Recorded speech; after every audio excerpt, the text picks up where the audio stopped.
We are now going to look at individual differences between trained and untrained people.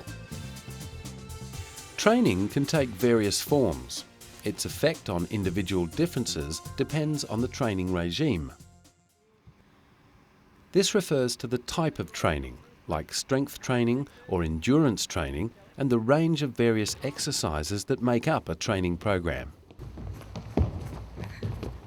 Other elements making up a training regime are the length of sessions, the number of sessions per week, the duration, and the intensity of the warm-up, conditioning phase and cool-down for each session.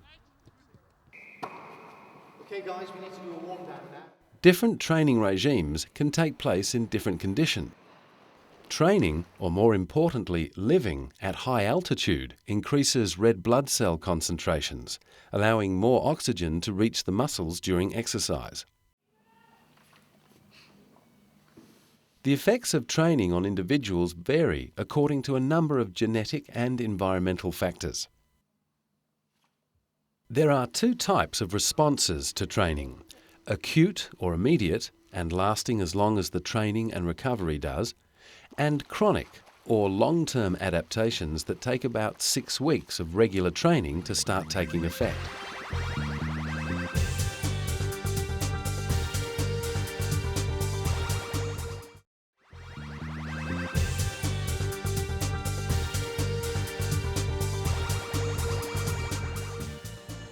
One of the chronic effects of training is cardiac hypertrophy. The heart actually increases in size.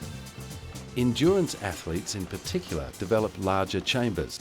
Endurance training increases the left ventricle's volume and the stroke volume. There is also an increase in the thickness of the ventricle wall, although this differs between sports. Larger heart chambers lead to increased stroke volume. More blood is ejected with each beat. The stroke volume for an untrained person during maximal exercise might be around 112 millilitres, depending on age and gender. For a trained athlete, it can be around 130 millilitres, and for an endurance athlete, up to 180 millilitres. Training increases stroke volume at rest and during exercise. And as we saw earlier, female stroke volumes are lower than male stroke volumes in the case of both trained and untrained individuals. Males have the bigger hearts, remember? Heart rate in a trained athlete is lower than in an untrained person. For example, endurance athletes might have resting heart rates lower than 40 beats per minute, whereas an untrained person might have a heart rate of 90 beats per minute. A measure of the effect of training is when bradycardia occurs, when the resting heart rate falls below 60 beats per minute. Regular training produces a number of chronic effects on heart rate, including a lower resting heart rate, lower heart rate during submaximal exercise, slower increase in heart rate during exercise, lower heart rate during exercise, and faster return to resting heart rate after exercise. Increased stroke volume and lower heart rate enables the body to more efficiently circulate blood to all parts and gets oxygen to muscles more effectively. A chronic effect of training on cardiac output shows how a training program can increase efficiency of blood flow. At rest and during submaximal exercise, cardiac output is the same before and after the training period. Cardiac output is heart rate multiplied by stroke volume. The heart has become bigger, so has the stroke volume, but the heart doesn't have to beat as often to supply the required oxygen. Here's an example to illustrate. If before training an athlete's heart rate is 75 beats per minute and stroke volume 80 millilitres, the cardiac output equals 6,000 millilitres or 6 litres per minute. If after training an athlete's heart rate is 46 beats per minute and stroke volume 130 millilitres, the cardiac output again equals 6 litres per minute. Here's another one for you. If cardiac output is constant, what was this athlete's heart rate if the stroke volume was 120 millilitres?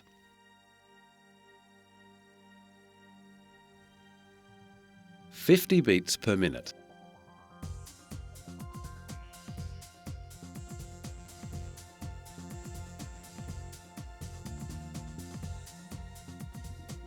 In a trained athlete, the cardiac output increases during maximal exercise, when the muscles need as much oxygen from the blood as possible. Both stroke volume and heart rate reach their maximum levels. More blood can be pumped out of the left ventricle every minute. Cardiac output increases. Another effect training has on the blood is to increase the red blood cell and hemoglobin count. The main function of hemoglobin in red blood cells is to transport oxygen to all parts of the body. The higher the red blood cell and hemoglobin count, therefore, the more oxygen is supplied to muscles during exercise.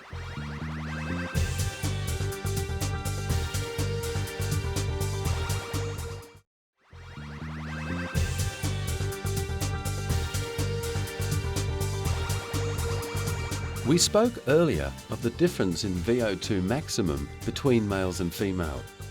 Training increases VO2 maximum. In particular, it increases VO2 maximum during maximal exercise due to the increased oxygen supply to the muscles and its subsequent use to produce energy, or ATP. The increased oxygen supply is the result of things like improved cardiac output and the increased number of red blood cells. Moreover, when it comes to the use of anaerobic energy, an untrained person may hit the anaerobic threshold, when lactic acid starts accumulating quickly, at around 50% of VO2 maximum. A trained athlete may not hit that anaerobic threshold until around 85% of VO2 maximum. The trained athlete can perform at a faster pace without lactic acid accumulation. Another measure of how training increases the efficiency of oxygen supply to muscles is the arteriovenous oxygen difference.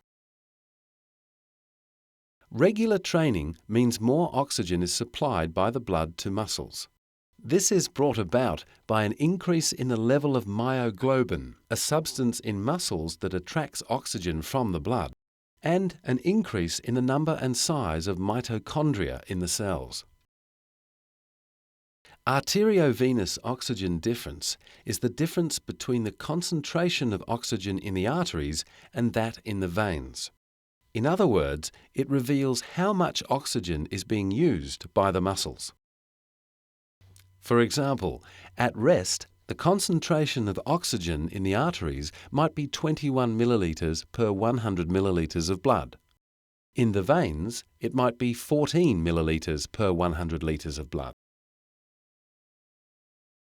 The difference between these figures is 7 millilitres per 100 millilitres of blood, meaning that amount of oxygen is being used by the muscles. During exercise, more oxygen is taken from the blood for use by muscles for energy production. The venous concentration could drop to a level around 4 millilitres per 100 millilitres of blood. This means the arteriovenous oxygen difference is 17 millilitres per 100 millilitres of blood.